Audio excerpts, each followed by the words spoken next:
Breakfast can be hard. It's easy to fall back on those sugary cereals or processed foods, but when you have homemade muffins in the household, they go first. And so I always try to cook muffins as frequently as I can because my kids gobble them up and I know they're getting something nutritious and delicious.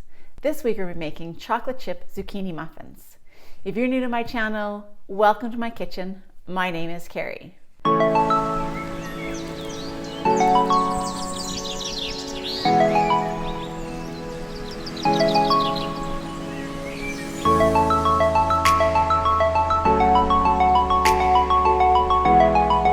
found this recipe online and I'm excited to give it a try, so let's make it together. It needs 2 bowls, a muffin tin, and 35 minutes, and we can whip these up together. So the first step, as always, is to grate some zucchini. Let's go do that.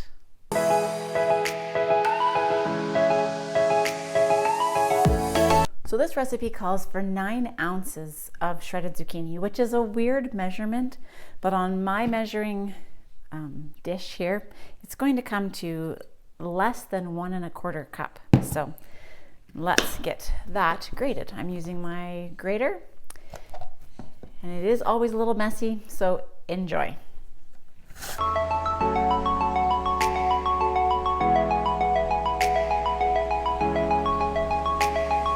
There's no way to shred zucchini without making a little bit of a mess, so you might as well embrace the mess. I didn't use all that my zucchini had, so I'm going to take it and wrap a little bit of saran wrap on the end to keep this fresh, and I will use it in dinner tonight.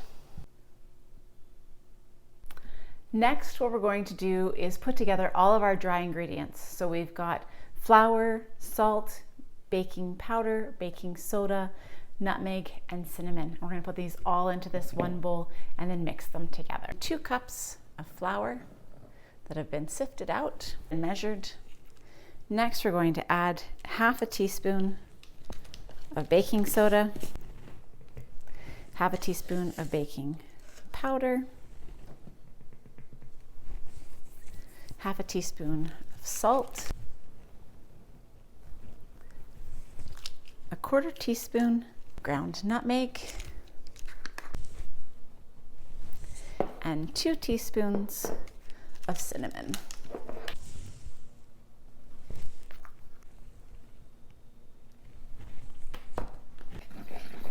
Next, we're going to do is combine those all together.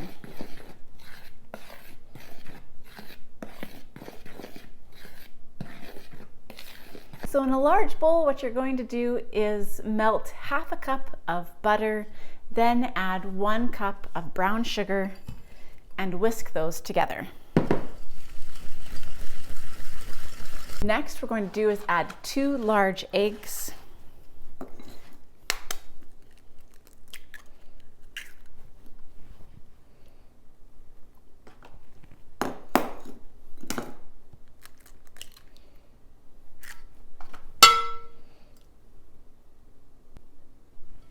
And whisk that together.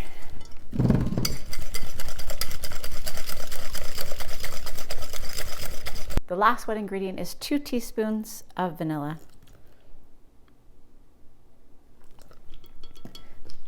Mixing that to combined.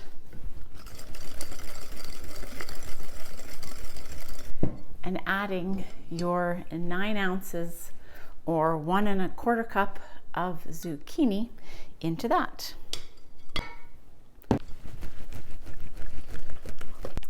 We're going to add the dry ingredients to the zucchini mixture and stir until it's just combined. So let's watch me do this.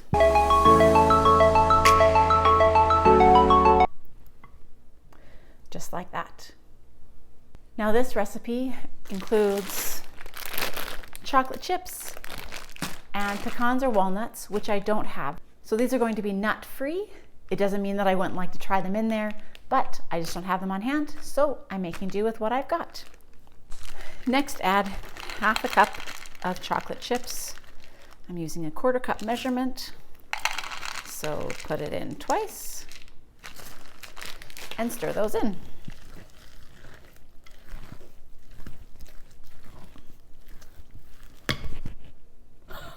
just broke my spoon. Okay, that's hilarious. I need to get a new one. I'll be right back. This recipe calls for the pans to be sprayed and then dropping them in there. I choose not to do that as I hate cleaning my muffin tins. So I've got these really cute metal lined cupcake liners, and I'm going to use those to line my pan with. And because they're metal, they're going to give me pretty much the same results as if I cook them right in the pan.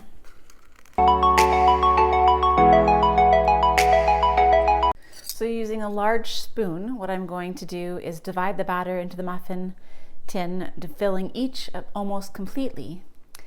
Then I'm going to sprinkle the remaining 2 tablespoons of chocolate chips onto the muffins, pressing them in lightly so that they stick.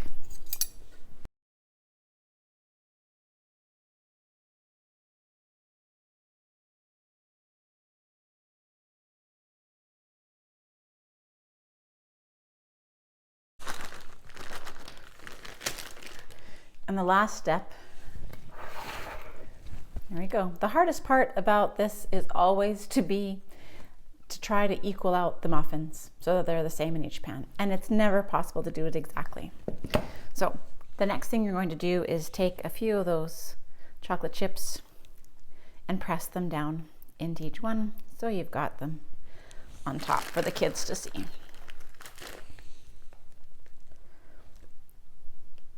And just sort of poking them down inside so that it helps them stick.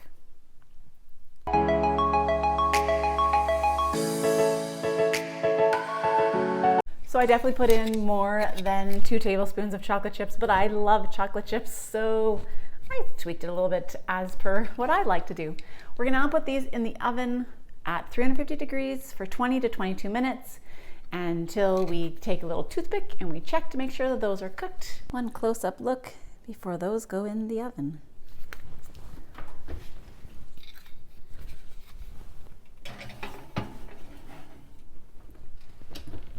Pull those out, give them a little bit of a tester with my toothpick, and they come out clean.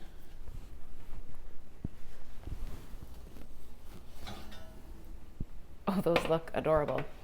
Can you say that muffins look adorable? So now we leave them in the pan for 10 minutes to cool, and then we'll move them to the wire rack and let them cool for another 10 minutes. And now it's time to move them to the cooling rack.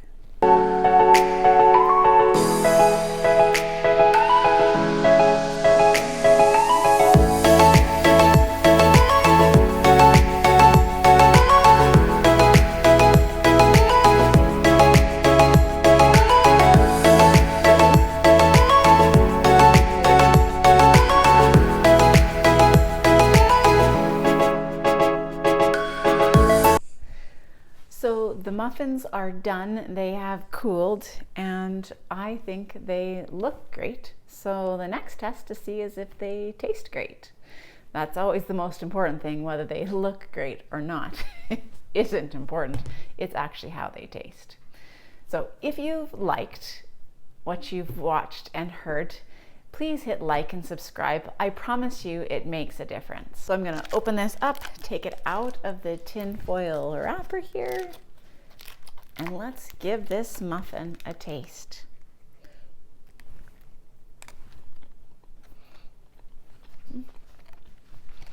It's really good. Really simple. I actually can taste a lot of the chocolate chip in that bite. Maybe I got more chocolate chips, but yeah, the slight cinnamon taste is good. I wonder how it actually tasted if it had the nuts in it. If you prefer nuts, definitely give it a try. I actually contemplated putting almonds in it, but I wasn't sure that was the best choice, and I wasn't going to be adventurous on my first time giving this a go, but I really like it. It's a good muffin. Hopefully your family enjoys it too. Thanks for trying this experiment with me. That's something I love to do with my kids, is give something a try, a new recipe, and they get to vote whether they like it or not. So stay tuned. Thanks for joining me today on Cooking with Carrie. and I'll see you next week.